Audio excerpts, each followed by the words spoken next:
Assalamualaikum dan salam sejahtera.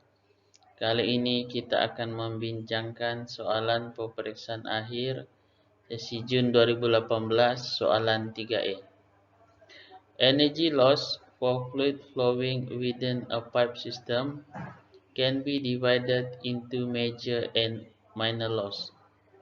Kehilangan tenaga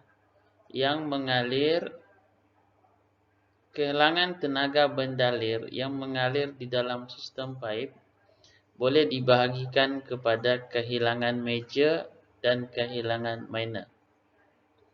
Identify major loss, kenal pasti kehilangan major.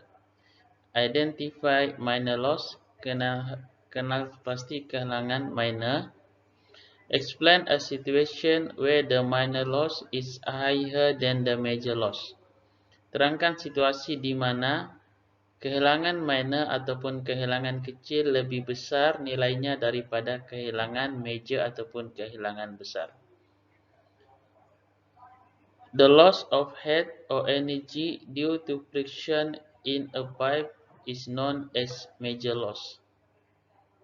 Kehilangan tenaga ataupun turus disebabkan oleh geseran di dalam pipe dikenali sebagai major loss atau kehilangan besar.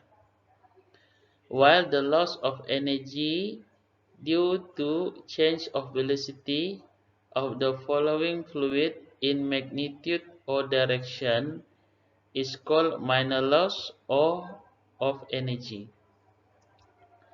Manakala kehilangan tenaga disebabkan oleh perubahan hal laju sesuatu bendalir, sama ada dari segi nilainya ataupun arah hal laju, dikenali juga sebagai minor loss ataupun kehilangan kecil tenaga. The minor loss of energy include the following case. Kehilangan kecil tenaga boleh terbahagi kepada case berikut. Yang pertama, loss of heat due to sudden enlargement in pipe. Kehilangan tenaga disebabkan pipe yang bersambung membesar secara tiba-tiba.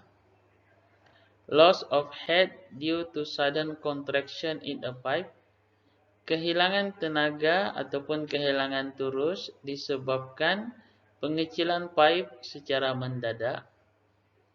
Loss of heat at the entrance of pipe. Kehilangan turus ataupun kehilangan tenaga pada bahagian kemasukan pipe. Loss of heat at the exit of pipe. Kehilangan turus ataupun kehilangan tenaga pada bahagian keluaran pipe. Loss of heat due to bend and pipe fittings. Kehilangan turus disebabkan oleh sambungan pada pipe seperti elbow, T, buff, injap dan sebagainya.